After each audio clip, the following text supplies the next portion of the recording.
Well, it was funny because I think for me, with my experience, it was like, you tell me I can't, I'm going to prove to you I can. I'm the And exact same way. I feel that. You're like a soul sister. Yeah, for sure. But whether you think you can or whether you think you can't, you're right. And so for me, I was just like, of course I can do anything I want to do. And I'll just work harder. And so once I got back from the military, I was like, I'm going to go to school. I'm going to work at this TV station. And everybody's going, you're never going to get a job there. I was in Salt Lake, a 30 market. I wanted to go to a top 10 market. They said it doesn't work that way. I was like, maybe it doesn't work that way for you, but you can't win if you don't play. So I applied at all the TV stations in Phoenix, top 10 market, and I got 3 job offers. Wow, I love this. I was 19 years old running their satellite department. Because I think what a characteristic that you and I both have is a lot of people see a lot of obstacles. Like, I can't get there because of this, or you can't do, and they tell you there are obstacles. They say, well, you'll never do that because you have to go through the ranks first.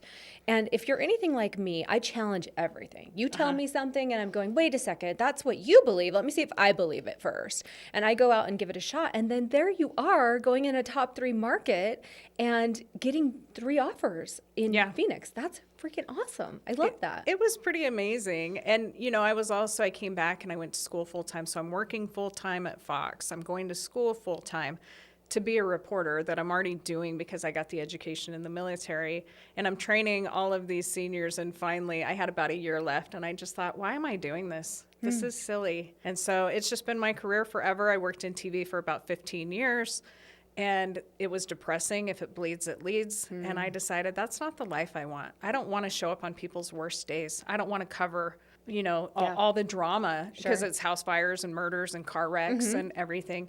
And so I started a nonprofit in 2015 called Good Deed Revolution. We did good deeds, acts of kindness, pay it forward to show light and love and to inspire people. It was really cool. We got Tom Cruise involved. And then I shifted that. I built my studio, my video production Vegas studio.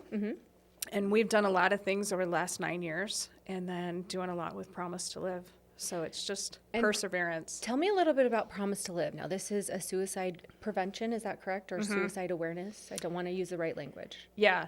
So I started Good Deed, which is a 501c3 in 2015. And then in 2019, I almost lost my 12-year-old daughter to suicide.